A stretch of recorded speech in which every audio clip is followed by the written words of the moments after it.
Okay, this is game two. Lubarski versus Soultanbeieff.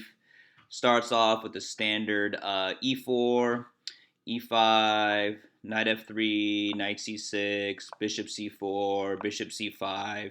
Here we have the standard Italian setup, and we pretty much know that c3 is coming.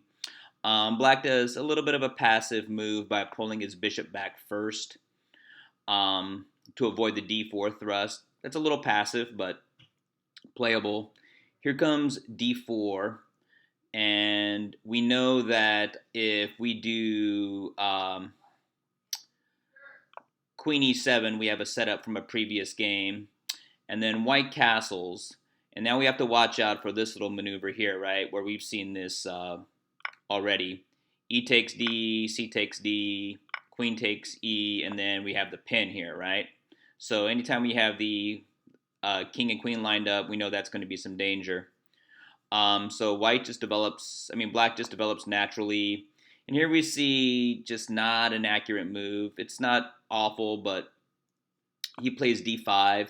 That locks the position in the center, but it also loosens up this bishop. So it doesn't really accomplish anything for white.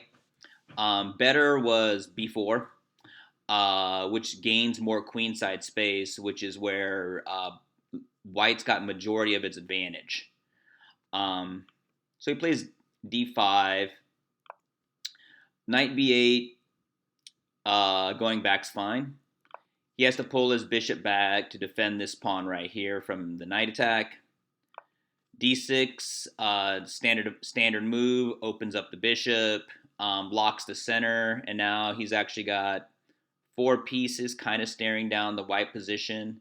So this is where h3 is just not strong enough because it doesn't accomplish anything for white on the king side, when in actuality a4 was something much better, because here you need to start attacking on the queen side because this is where your pawns are pointing and your spaces. So attacking on the queen side is really white's plan, and black's plan is to come king side over here because this is where his pawns are pointing and he has more space.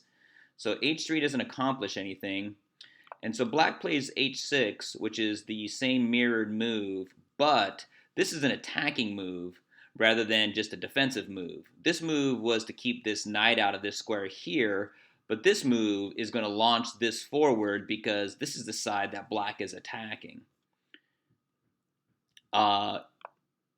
Queen e2, not the best. White, Stockfish really prefers still attacking on that side, but that's not working out. He plays queen e2. Here comes g5. Here comes the thrust, and this pawn is pretty much meant to bash this open so he can get these pieces in for a checkmate. Knight h2. That's just not helping matters. Really, at this point, he still needed to play a4 and attack on the other side. Knight h2, because here comes g4 anyway. This is where white's position, you can tell, is kind of slowly eroding because once he takes here comes rook g8. And now he's got three pieces attacking this pawn right here, and he knows he's going to get that pawn back.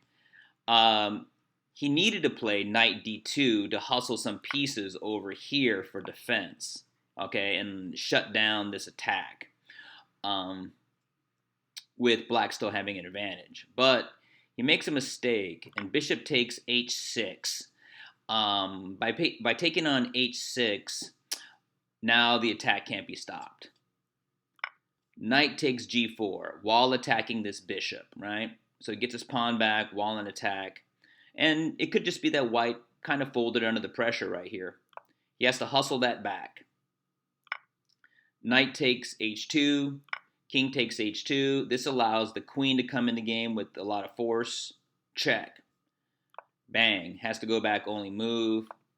This sets up a mate in 1 right here on g2. Okay. There's really only a couple of ways to avoid all this. He played g3, and that's going to end the game with rook h8. and then he blocks, or he opens this lane up for his queen to stop checkmate, right? But instead, there's a check, queen has to take, and there's the mate, or that's even the mate right there. So really, on G3, he can't even play F3. I mean, he can't even play F3 here, right? To try to guard mate here with this queen, because we already examined bishop takes, queen takes, and then G2. There's the mate. All right, that's the end.